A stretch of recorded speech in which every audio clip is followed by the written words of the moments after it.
Welcome alpha.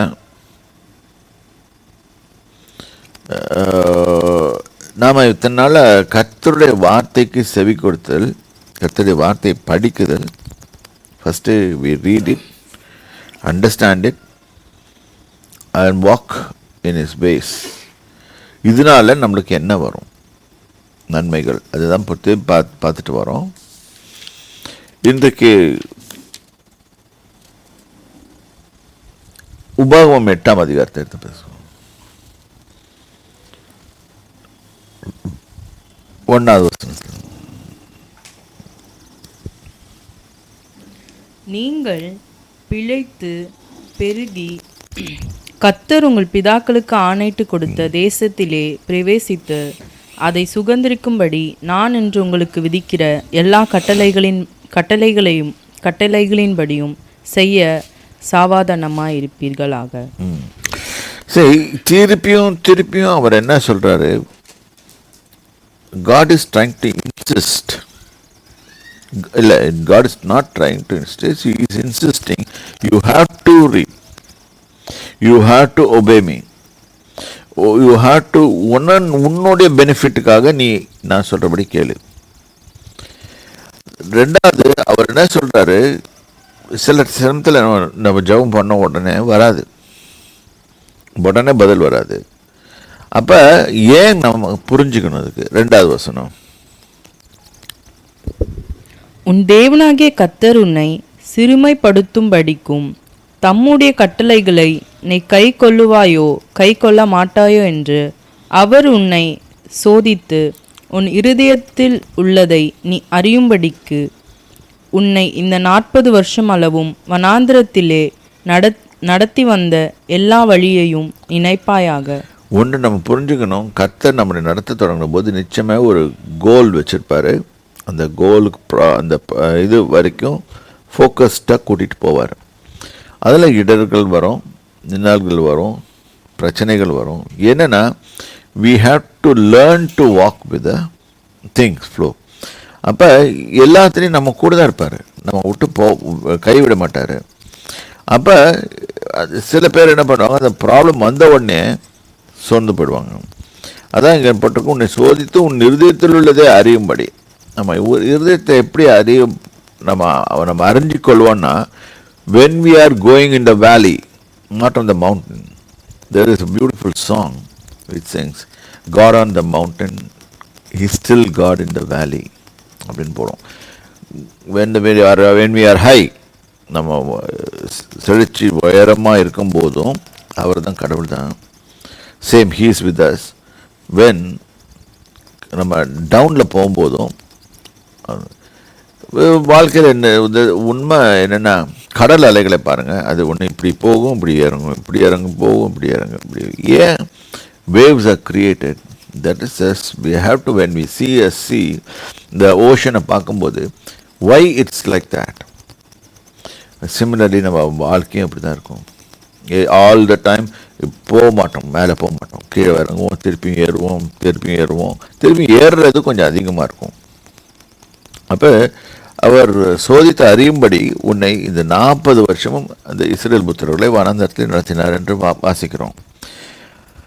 அவர் உன்னை சிறுமைப்படுத்தி, யார் நம்மளை சிறுமைப்படுத்துறது? இல்லாட்டி நான் இந்த பேசின மாதிரி நம்ம சொல்லுவோம், பார்த்தியா என்னால் எல்லாம் செய்ய முடியும், எல்லாத்தையும் நான் பண்ணி முடிச்சிருவேன் அப்படின்னு சொல்லுவோம். அவர் உன்னை சிறுமைப்படுத்தி உன்னை பரிசினால் வருத்தி. அவர் என்ன சொல்கிறாரு? இன்னும் பசியில் நீ இருப்ப, ஆனால் நீ ஒன்றும் ஆகாது. மனுஷன் அப்பத்தினால மாத்திரமல்ல, தேவனுடைய வாயிலிருந்து புறப்படுகிற ஒவ்வொரு வார்த்தையினாலும் பிழைப்பான். இதுதான் Jesus Christ was telling that. பிசாசு டெம்டேஷன் பண்ணும்போது, ஓல்ட் கவர்னன்ட் ஒழிஞ்சு போச்சுன்றாங்க. இல்லை, ஓல்ட் கவர்னன்ட்லேருந்து தான் வருது நியூ கவர்னன்ட். இப்போ ஓல்ட் கவர்னன்ட்டை தான் ஜீசஸ் வாஸ் கோட்டிங். டியூட்ரானமி தான் புக்கை தான் கோட் பண்ணுறார். பிசாசு டெம்ப் பண்ணும்போது பசிக்குது, அவருக்கு பசிக்கும்போது வானாந்தரத்தில் பசிக்கு எடுக்கும்போது 40 நாள் ஃபாஸ்டிங் எடுத்துகிட்டு வரும்போது பசிக்கும்போது பிசாசு என்ன சொல்கிறான்? கல் அப்பம் ஐடியா கொடுக்குறான், இப்படி பண்ணுங்க. No, he never wanted to take the ideas of Satan. God says, I know what to do. அப்போ என்ன அந்த வசனத்தை தான் சொல்கிறாரு, மனுஷன் அப்பத்தினாலே மாத்திரமல்ல கர்த்தருடைய வாயிலிருந்து புறப்படுகிற ஒவ்வொரு வார்த்தையினாலும் பிழைப்பான். அப்போ இதில் நம்ம யோசிக்க வேண்டியது, நம்ம உடம்பு எப்படி பீன் மேடு, அதாவது சரீரம் எப்படிப்பட்டிருக்குன்னா தேவனுடைய வார்த்தைகளை படிக்க படிக்க அது நம்ம சரீரத்துக்கு சுகத்தை கொடுக்குற மாதிரி இருக்குது. சுகத்தை கொடுக்குது, பலத்தை கொடுக்குது, எனர்ஜி கொடுக்குது. So to run the next phase of our life என்பதை உனக்கு உணர்த்தும்படி நீயும் உன் பிதாக்களும் அறியாதிருந்த மன்னாவினால் போஷிச்சார். அந்த மண்ணால் என்ன இருக்குன்னு யாருக்கும் தெரியாது. அது உடன்படிக்கை பெட்டியில் வச்சாங்க. ஆனாலும் அது எப்படி டேஸ்ட், அந்த அவங்களுக்கு பிடிக்கல, அந்த டேஸ்ட் பிடிக்கல தான். But God gave them. But it was nutritious. அந்த வனாந்தரத்தில் அவனுங்க 40 வருஷம் ட்ராவல் பண்ணுறதுக்கு ஏற்ற மாதிரி, once they started entering Jericho உள்ள அவங்க என்ட்ரி பண்ண உடனே அந்த மண்ணா நின்று போச்சு. கர்த்தர் கொடுப்பார், போஷிப்பார். அந்த போஷனையை இது பண்ணக்கூடாது. அதுக்குன்னு நம்ம மட்டமான சாப்பாடு சாப்பிட்றதில்ல. அவர் நியூட்ரிஷியஸாக கொடுத்தாரு, அவங்கள சஸ்டெயின் பண்ணார். அவனுக்கு ஒருத்தனுக்கும் கால் தெரியல, ஒருத்தனுக்கும் வலி வரல, எந்த ப்ராப்ளமும் வரல, கரெக்டாக போனானுங்க. ஸோ படிமா, இந்த 40 வருஷமும் உன்மேலிருந்த வஸ்திரம் பழுதாய் போகவும் இல்லை, உன் கால் வீங்கவும் இல்லை. 40 வருஷம் டெய்லர் ஷாப் கிடையாது, இது கிடையாது. நம்ம இது சொல்கிறோமே, என்ன கடைங்க, விதவிதமான துணி கடைங்க இல்லை, லூயி பிலிப் கிடையாது, இது என்ன வேன் ஹூசன் கிடையாது, இது மாதிரி எந்த கடையும் இல்லை. ஆனால் பொதுவாக அவங்க இது பண்ணுவாங்க. ஆனால் அவங்க ட்ரெஸ்ஸுக்கு சேதம் வரல. 40 வருஷமாக அதே தான் போட்டிருந்தாங்க. காலும் கெட்டு போல் 40 வருஷம் நடந்தபோது, வனாந்தரத்தில் நடக்கும்போது, இன்ஃபேக்ட் அது நீங்கள் அது ட்ராவல் மேப்ஸை பார்த்தீங்கன்னா இருக்கும். திருப்பி சைனாய்டு டெசர்ட்டில் அப்படி ஒரு சுற்று விட்டார். சவுதி அரேபியாவில் ஒரு சுற்று விட்டார். அந்த ஏரியா ஃபுல்லாக சுற்ற விட்டார். ஏன்னா இவனுங்க பண்ண தொந்தரவு அது மாதிரி, அதனால் சுற்ற விட்டார். அவனுங்க பாட்டுக்கு ஆனால் கேட்டானு அது சொல்கிற ஜென்ரலாக ஒபே பண்ணாங்களே தவிர்த்து உள்ளுக்குள்ளே மர்மரிங், கிரம்பிளிங், கம்ப்ளைனிங் எல்லாம் இருந்துச்சு. ஸோ காட் செட், இதெல்லாம் இருக்கக்கூடாது உங்கள்கிட்ட. நீ if you trust me, if you believe me, if you have faith in me, just follow me. நான் சொல்கிறபடி ஆக்சுவலாக இவனுங்க 40 வருஷம் அவனுங்க அதிகமாக டைம் எடுத்துக்கிட்டாங்க. வெரி ஷார்ட் பீரியட் டிஸ்டன்ஸில் கடக்க வேண்டியதை இவங்க பேசி பேசி பேசி பேசி பேசி பேசி கெட்டு போனாங்க.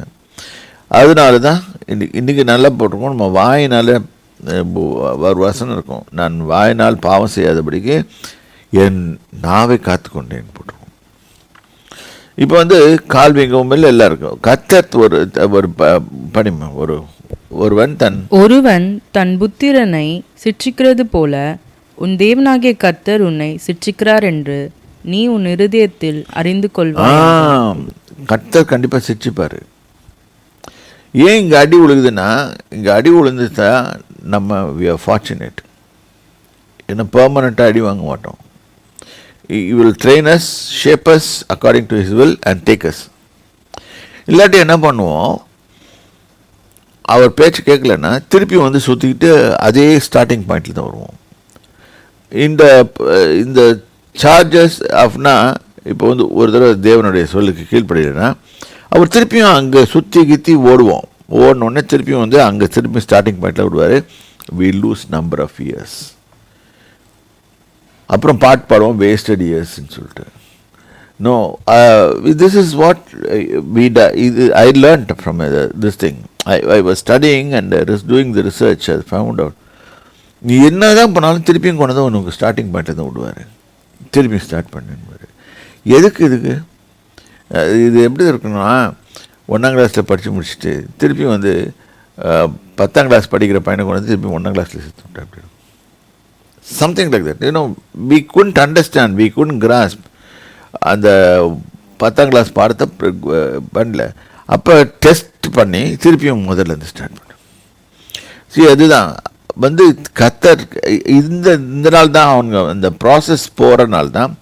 It took 40 years for them to learn to depend on the Lord. ரெண்டாவது அந்த முறுமுறுக்கிற சந்ததி அழிஞ்சு போகணும், அதுக்கோசரம் பண்ணார். ஆகையால் உன் தேவனாகிய கர்த்தருடைய வழிகளில் நடந்து அவருக்கு பயப்படும்படிக்கு அவருடைய கற்பனைகளை கை கொள்ள கடவாய். திருப்பியும் he keeps on repeating. நான் சொல்கிறத கேளு. ஏன் ஏன் இன்னைக்கு நம்மளுக்கு அந்த புத்தி ஆக்சுவலாக இப்போ கூட அது இருக்குது. அவர் சொல்கிறத எதுவுமே கேட்க மாட்டோம். we want blessings from God but we never obey. இதனால தான் ப்ராப்ளம்.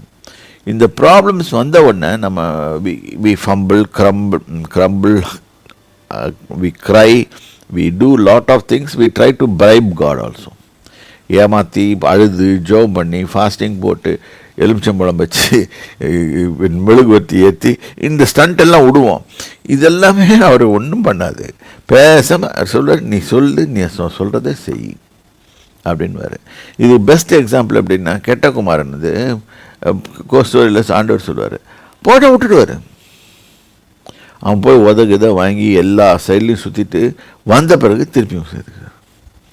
இதுதான் இது அவருடைய தன்மை, கடவுளோட தன்மை. அப்படி அதனால் நம்ம தான் ஓடுறோமே தவிர்த்து அவர் நம்மளை விட்டுட்டு போகிறதில்ல. அப்புறம் நம்ம கேட்போம், கடவுள் கை விட்டுட்டார். கடவுள் ஒன்றும் கையெல்லாம் விடலை, நம்ம கையை பிடிக்கவே இல்லை.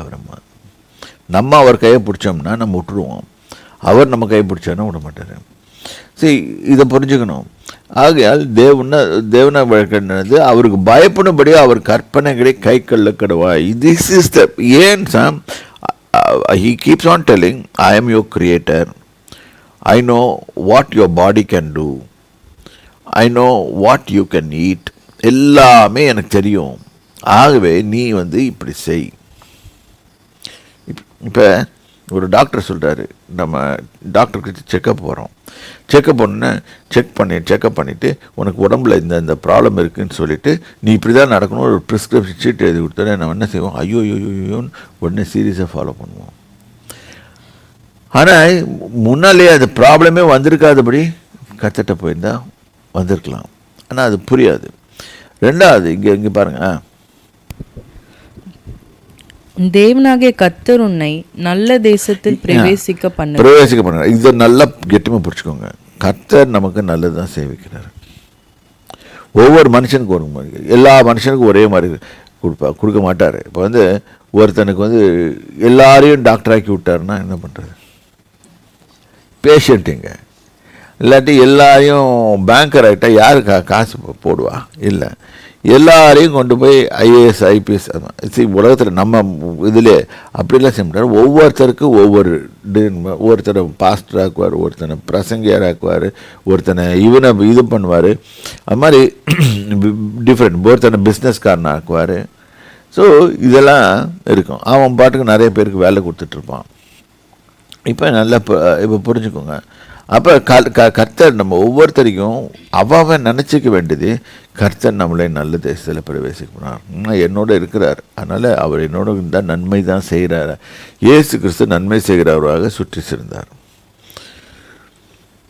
அதில் வசனத்தில் போட்டிருக்கோம், பிசாசின் வல்லமேல் அகப்பட்ட யாவரையும் விடுதலை பண்ணார். பிசாசு நம்மக்கிட்ட நம்மளை அட்டாக் பண்ணனா நம்ம மைண்டை குழப்பி விட்டு எல்லாத்தையும் ஆட்டையும் போட்டு திருடிட்டு போயிடுவான். நம்ம வர வேண்டிய நன்மைகள்லாம் எடுத்துருவான். இப்போ கிறிஸ்து நம்மக்கிட்ட வரும்போது அவர் என்ன செய்கிறாரு, பிசாசின் வல்லமையில் அது வல்லமையை பிடிச்சிக்குவான். அந்த வல்லமையிலேருந்து பிடியிலேருந்து அவுத்து விட்டுட்டு நம்மளை திருப்பி தேவனுடைய ராஜ்யத்துக்கு நேராக திருப்புறாரு. அதான் நல்லா பண்ணிக்கணும். நல்ல தேசத்தில் பிரவேசிக்க பண்ணுகிறாருன்னு சொன்னால் நன்மையானத்தினால் நம்மளை போஷிப்பார். சரி, நல்ல தேசத்தில் பிரவேசிக்க பண்ணுகிறார். அது பள்ளத்தாக்குகளிலும் அது பள்ளத்தாக்குகளிலும் மலைகளிலும் இருந்து புறப்படுகிற ஆறுகளும் ஊற்றுகளும் ஏரிகளும் உள்ள தேசம். நல்லா புரிஞ்சுக்கோங்க. why God placed them there to depend on him. இன்னைக்கு if at all a person thinks that he can achieve something, no, he cannot achieve. அவர் என்ன சொல்றாரு, பள்ளத்தாக்குகளையும் இருக்குது, மலையும் இருக்குது, புறப்படுகிற ஆறும் இருக்குது. அப்போ the nation is complete. And அந்த மாதிரி நேஷனில் நம்மளை கொண்டு போய் வைக்கும்போது we should know there is somebody to provide. நம்ம ஒழுங்காக அவர் சொல்கிறபடி நடந்தால் தான் அந்த தேசம் பலனை கொடுக்கும். இது நல்லா புரிக்கணும். இப்போ வந்து திடீர்னு மழை நின்று போச்சுன்னு வச்சுக்கோங்க, பள்ளத்தாக்கில் என்ன பண்ணுவோம் தெரியாது. அந்த அந்த அந்த பீரியடில் didn't have any technology advancement எல்லாம் கிடையாது. அவங்க கஷ்டப்படுவாங்க. பஞ்சம் ஆரம்பிக்கிறதுக்கு முன்னால் மழை நின்று போயிடும். எலியா வந்து சொன்னார் அந்த காலத்தில், நான் கட்டளையில் மட்டும் இந்த தேசத்தில் மழை பெய்யாது இருக்கும் அப்படின்னு. அது தேவனுடைய வார்த்தை. அதை கொண்டு சொல்லிட்டு போயிட்டார். 3 வருஷம் மழை இல்லை. என்னாச்சு? எல்லாம் மாறி போச்சு, சுத்தமாக காலி. ஸோ நம்ம வாழ்க்கையில் அறிய வேண்டியது, so when we are getting heater it may continue for 3 years. ஸோ அந்த 3 yearsக்கு அப்புறம் மழை பெய்யும். சரி, கர்த்தர் வார்னிங் ஷாட்ஸ் கொடுத்துக்கிட்டே இருப்பார். அப்போ நம்மளுக்கு இங்கே என்ன பார்க்குறோன்னா, இந்த மாதிரி தேசத்தில் நம்ம உள்ளே போன உடனே we have to depend on God. அங்கேயும் when we depend on God, Lord, you are my source and total supply. இதை நம்ம மறக்கவே கூடாது. நன்மையான எந்த ஈவும் ஜோதிகளின் பிதார்த்திலிருந்து வருகிறது. இப்போ நான் என் பலத்தினாலே நான் பெரிய காரியங்களை சாதிக்கிறேன். இல்லை, உன்னால் ஒன்றுமே செய்ய முடியாது. Whereas you can try your effort. You will take 20-50 years to achieve certain things. Whereas God will take seconds to achieve the same thing. Same result, just அப்படி முடிச்சுட்டு போயிடுவார். அதனால தான் we have to rely and depend on God. கொஞ்சம் நம்மளுக்கு பிடிக்காம அவர் கொண்டு போகிற வழி, யாரும் இப்போ வந்து எல்லாருமே நம்ம வந்து ஒரு வழியில் கூட்டிகிட்டு போகிறாங்க. when we were small, யாருக்கும் ஸ்கூலுக்கு போயிருக்க பிடிக்காது. அந்த பிள்ளைங்க ஸ்கூலுக்கு போயிட்டு வந்த உடனே ஜாலியாக இருக்கும் வீட்டில். ஏன்னா அதுக்கு இருந்த அட்மாஸ்பியர் அது மாதிரி. பிள்ளைங்க வந்து ஜாலியாக சந்தோஷமாக இருக்கும். சந்தோஷமாக அடுத்த நாள் எழுந்திரிச்சு ஸ்கூலுக்கு போன்னு சொன்னால் அப்படின்னு. ஏன்னா they don't want to listen. rebellion அதுக்குள்ளே வருது. என்னென்னா they always want to be playful. ஜாலியாக இருக்கணும், அப்பா அம்மாவை ஈஸியாக ஏமாற்றலாம், இப்படியே ஓடும் தான் பார்ப்போம். But never want to go to college or school or something like that. So இதில் வந்து நம்ம rebellious nature is reflecting on the thing. அதனால தான் சொல்கிறோம், we have to always obey the Lord. அவரோட வழிகள் வேறு மாதிரி இருக்கும். உன் நினைவுகள் என் நினைவுகள் அல்ல. போட்டிருங்க, வேணாம் அதை பாருங்க. ஐசாயா 55.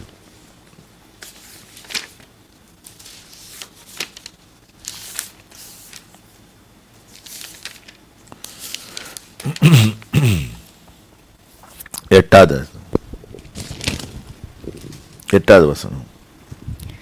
என் நினைவுகள் உன் நினைவுகள் அல்ல, உங்கள் வழிகள் என் வழிகள் அல்லவென்று கர்த்தர் சொல்கிறார். இதை ஏன் சொல்றாரு அவரு? நான் வந்து உன்னை கொண்டு போற டார்கெட் வேற. நீ கொண்டு போய் இந்த இடத்துல சேர்க்கணும்னு நான் விரும்புகிறேன். நீ என்ன பண்ணுற? நீ இஷ்டத்துக்கு போகிறேன்னு பார்க்குற. பண்ணாத. அதான் பாருங்க, நான் எப்படி யோசனை பண்ணுறேனோ நீ யோசனை பண்ண மாட்டேன் அப்படின்றாரு. அதனால தான் அவருடைய யோசனையை கேட்டு போகணும். எப்போவுமே தேவனுடைய வழிகளை கேட்கும்போது, தேவன் வழி ஜென்ரலாக ஒரு நியமிச்சு வச்சுருப்பாரு, அந்த வழிகளை ஃபாலோ பண்ண பார்க்கணும். நினைவுகள் அல்ல, உன் வழிகளும். Ways it's not my ways, that's how I have to do it. நீ நினைப்பேன், no. Some people find it very hard to obey the Lord. அந்த சமயத்தில் தான் இட்ஸ் கால் பிரேக்கிங் பாயிண்ட்னு பேர். God will break us. அதில் போட்டிருக்கோம், குயவன் கையில் இல்லை களிமண் மாதிரி நம்ம அப்படியே உருக்குவார் அப்படியே போட்டு. அப்போ வலிக்கும், நம்மளுக்கு பிடிக்காது. இந்த வழி வேணாம், இல்லை இது உன் நன்மைக்கு தான். ஸோ வழியில் இல்லை. பாடிமா. பூமியை பார்க்கிலும் வானங்கள் எப்படி உயர்ந்திருக்கிறதோ. பூமியை பார்க்கிலும் வானங்கள், அதாவது have you ever gone up and seen? Once I traveled up to 50,000 feet, that is about 10 kilometers something. அவ்வளோதான் உயரம் போடும். அது கூட கவர்டு பிளேனில் அங்கே பறக்க முடியும். அதுக்கு மேலே நம்மளால் போக முடியாது. போனால் செத்துருவோம். அவ்வளோதான் மேக்ஸிமம் ஹைட்டு. நாம் போனதில்லை. ஸோ வந்து எல்லா பிளேனுக்கும் டிசைன்டு வந்து 36, 40, 42. சம்டைம்ஸ் ரொம்ப டிராஃபிக் அதிகமாகிடுச்சுன்னா ஏற்றுவான், இல்லாட்டி ஏற்றி விடுவான். மேக்ஸிமம் 52 கூட போகலாம். போயிருக்க சான்ஸ் இருக்குது. ஆனால் இன்னைக்கு கர்த்தர் சொல்ல, நீ வானத்தை பார்க்குற, நீ வானத்துக்குள்ளே போனீன்னா என்ன இருக்கும்? அங்கே போனால் என்ன இருக்கும்? சூரியன் இருக்கிறதுக்கும் அந்த வெளிச்சம் இருக்கும். இல்லைன்னா பிளேனில் போனீங்கன்னா தெரியும், டே டைம் தான். சூரியன் இல்லைன்னா எப்படி தெரியுமா இருக்கும்? கருப்பாக இருக்கும், ஒன்றுமே தெரியாது, ஒன்றுமே சைட்டே ஆகாது.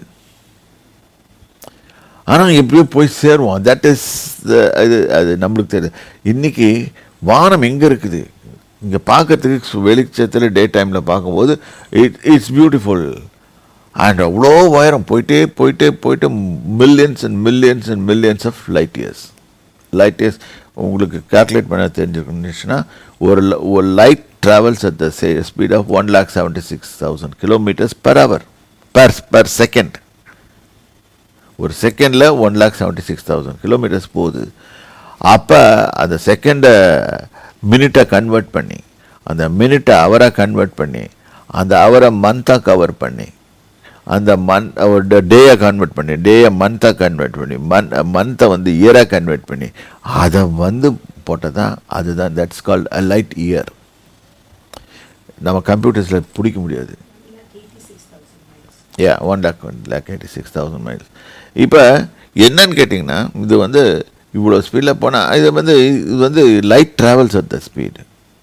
Sound travels very low. That is 800 kilometers, 800 I think 1 Mach-ன்னு சொல்லுவாங்க. அதுதான் பிளேனில் சொல்லுவாங்க 1 Mach ஸ்பீடுன்னு சொல்லிட்டு. இப்போ வந்து இப்போ அந்த லைட்டில் வந்து கன்வெர்ட், நான் சொன்னேன், ஒரு வருஷத்துக்கு கன்வெர்ட் பண்ணும். அது வந்து 1,86,000 miles per second.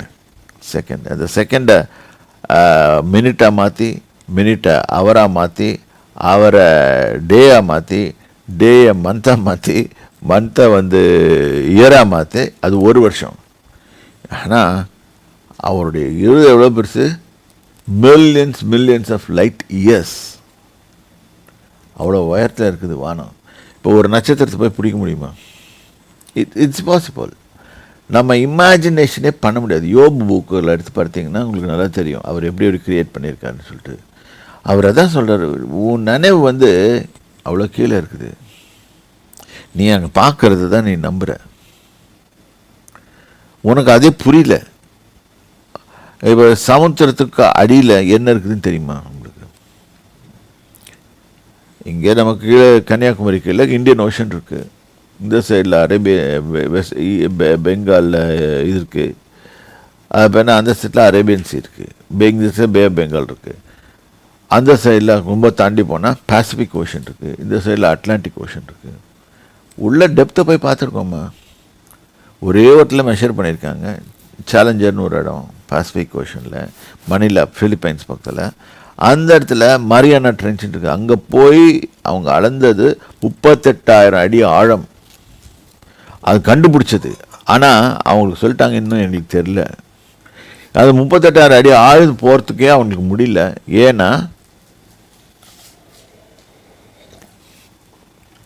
ஏன் முடியலன்னு சொன்னால், அந்த இடத்துல water pressure is so high. Physics, laws of physics will work. Our body cannot withstand that thing. We will crash. உடம்பு செதறிடும். அதுக்காக அவனுங்க என்ன பண்ணானுங்க, ஒரு சப்மரீன் மாதிரி ஒன்று செய்து, நல்ல ஸ்ட்ராங் சப்மரீன் செய்து உள்ளே போயிருக்காங்க. அது உள்ளே போய் 38,000 அடியில் பார்க்கணும். ஃபஸ்ட்டு அவங்க ப்ரொடெக்டிவ் கிளாஸ் போட்டிருக்காங்க. அந்த கிளாஸ் உடஞ்சி போச்சு. அந்த வாட்டர் ப்ரெஷர் தாங்காமல், அவ்வளோ ப்ரெஷர் இருக்குது தண்ணியில். ஸோ அந்த ப்ரெஷரில் பார்க்கும்போது அவனுங்க they were shocked to see volcanoes there. இன்னும் இதுதான் நம்ம when we think about God, he is wonderfully, தண்ணீருக்கு தண்ணி மேலே இருக்குது, அடியில் வால்கனோ இருக்குதுன்னு யாராவது நம்ப முடியுமா? நெருப்பு வருமா? This is what God does. அது அவருக்கு தெரியும் ஏன் பண்ணுறாருன்ட்டு. நெக்ஸ்ட் அந்த வால்கனோ பக்கத்துலேயும் மீன் போடுது. அந்த மீனை கொண்டு மேலே இருக்க மீனோட விட்டா செத்து போயிடும்.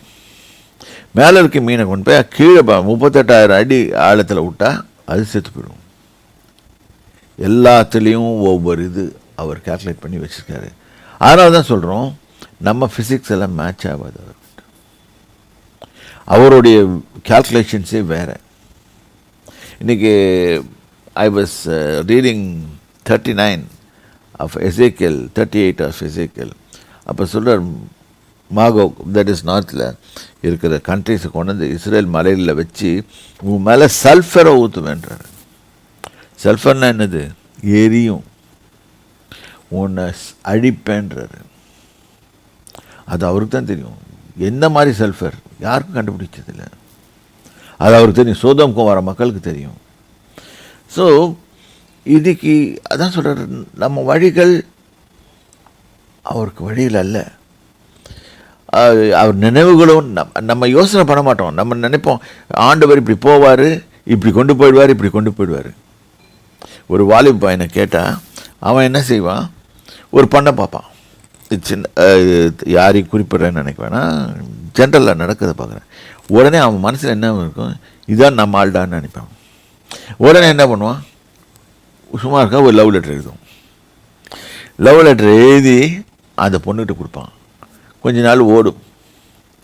அதுக்கப்புறம் என்ன ஆகும்? அடுத்த வருஷம் மாறிடும்.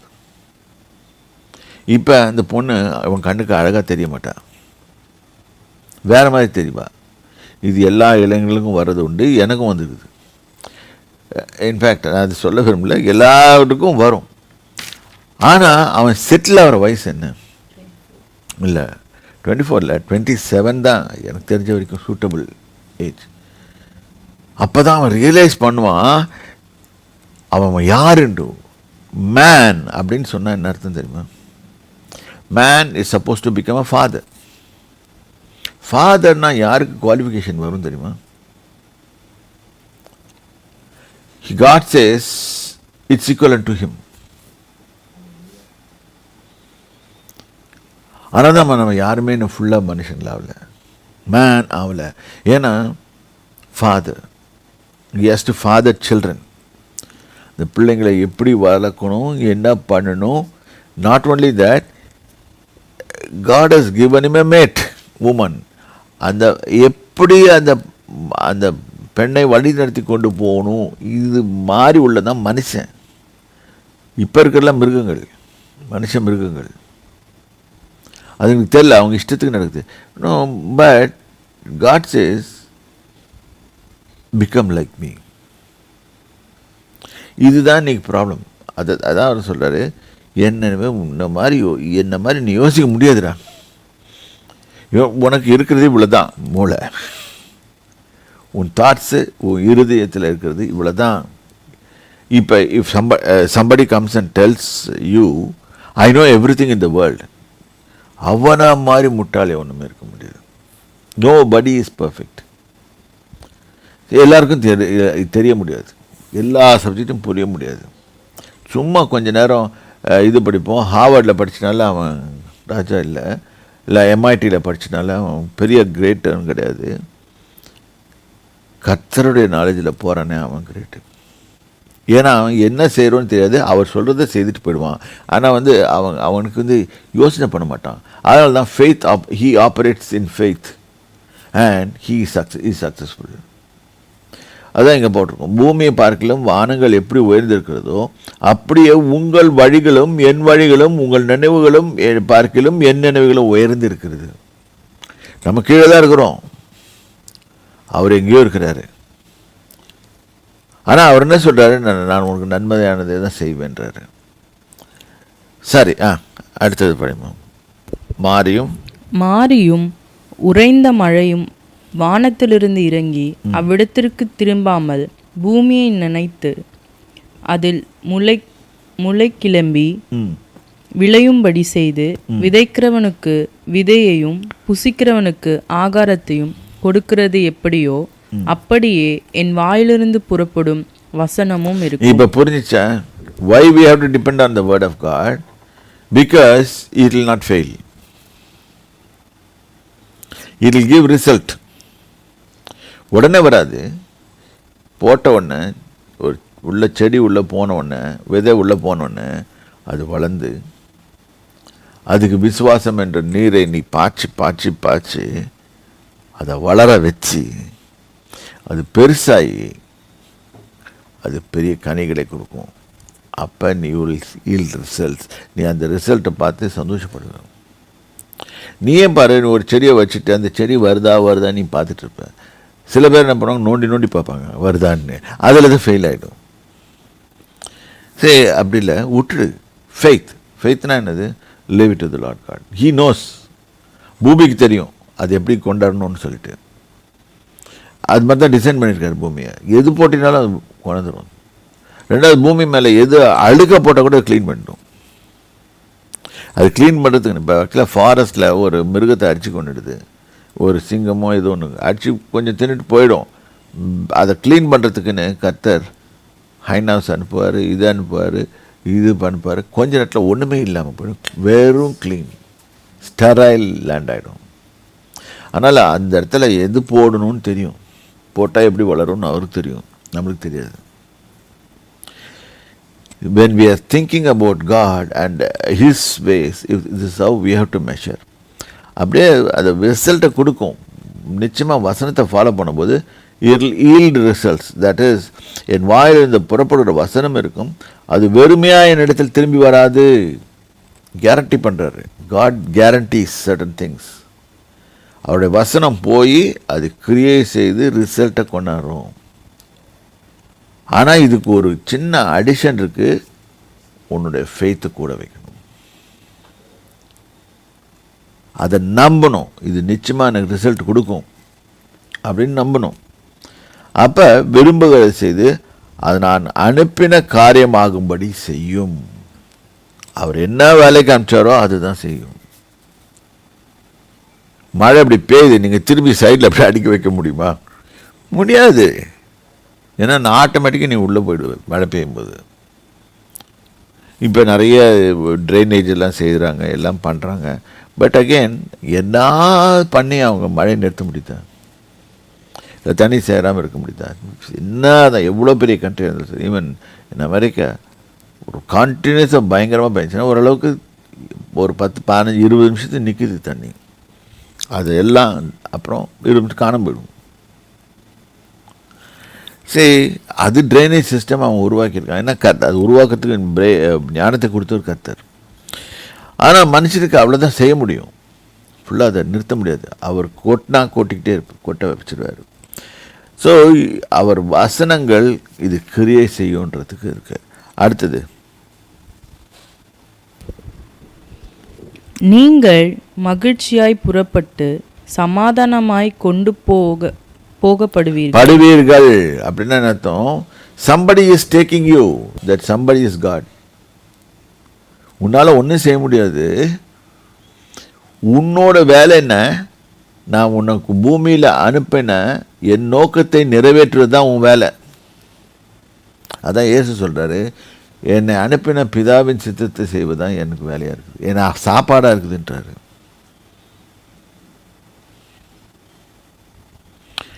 இன்றைக்கி நம்ம என்ன செய்கிறோம்? அதை விட்டுட்டு நம்ம சொந்த வழியில் போகணுன்னு பார்க்குறோம். பர்வதங்களும் மலைகளும் உங்களுக்கு முன்பாக கெம்பீரமாய் முழங்கி வெளியின் மரங்கள் எல்லாம் கை கொட்டும். If at all we are obeying the Lord, the nature will be happy. அதுங்க சந்தோஷப்படும். பா உருப்படியே சொன்னதை கேட்குறான்டா அப்படி.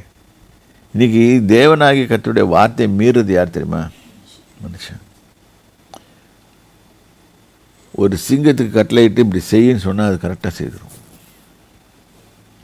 அவர் சொன்னார்னா நீ இதை போய் செய்யின்னு சொன்னார். நம்மக்கிட்ட தான் அவர் பட்டுருக்காரு, செய்கிறதில்லை. சரி, அடுத்தது,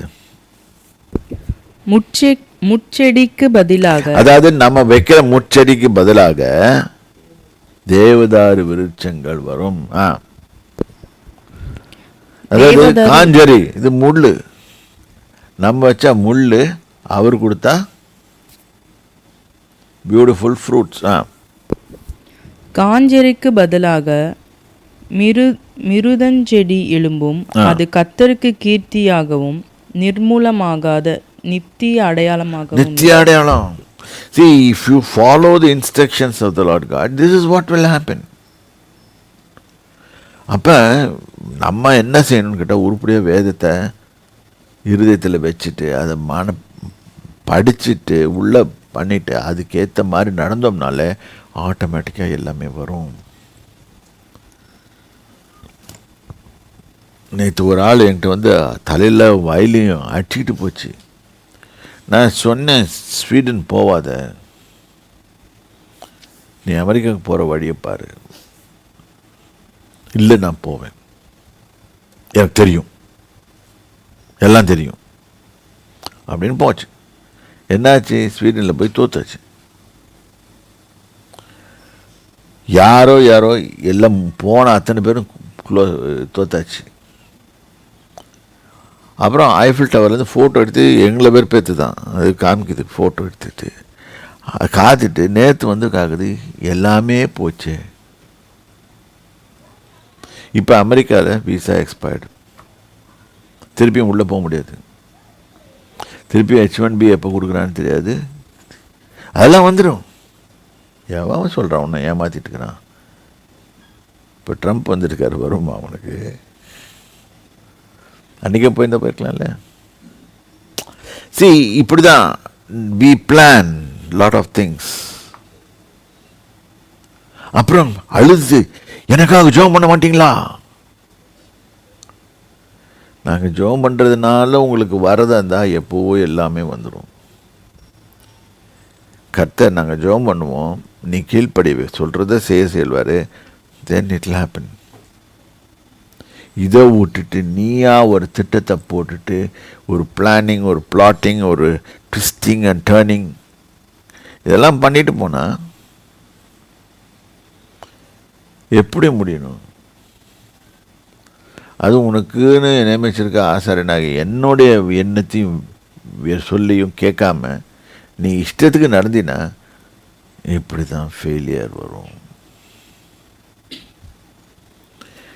இப்போ எப்போ வரும்னு தெரியாது. திருப்பியும் start from the scratch, beginning. இப்போ யார் கெடுத்தது? அந்த ஆள் தான் கெடுத்துச்சு. இதெல்லாம் see, from that we have to draw a lesson, we have to obey the Lord. நம்மளால ஒன்றும் செய்ய முடியாது. அது நல்லா உணரணும். ஒரு matured Christian will understand that. He knows only God can do everything. We have to surrender ourselves, our will. நான் என்படி செய்ய விரும்பல. You teach me Lord your ways and I'll follow அப்படின்னு சொல்லுவான். இன்றைக்கு இது போதும். கர்த்தர் உங்களை ஆசீர்வதிப்பார். கர்த்தருடைய நாமத்துக்கு ஸ்தோத்திரம். சர்வ உள்ளவரே, உம்மை நன்றியோடு ஸ்தோத்திரிக்கிறோம். வசனத்தை பெற்று கொடுத்தேன், அவர்கள் அதை எடுத்து புசித்து பயனடைந்து கொள்ள கிருபை தாருங்க. வெற்றிகரமாக ஜீவிக்க வேண்டும். இந்த வாரம் முழுவதும் அவர்களை ஆசீர்வதித்து வழிநடத்துங்க. தேவனுடைய வார்த்தையின்படி கேட்டு அதன்படி நடக்க, தங்கள் சொந்த இஷ்டத்தின்படி அல்ல, தேவனுடைய சித்தத்தின்படி நடக்க கிருபை தாருங்க. ஆசீர்வதிங்க. இயேசு கிறிஸ்துவின் நாமத்தினாலே.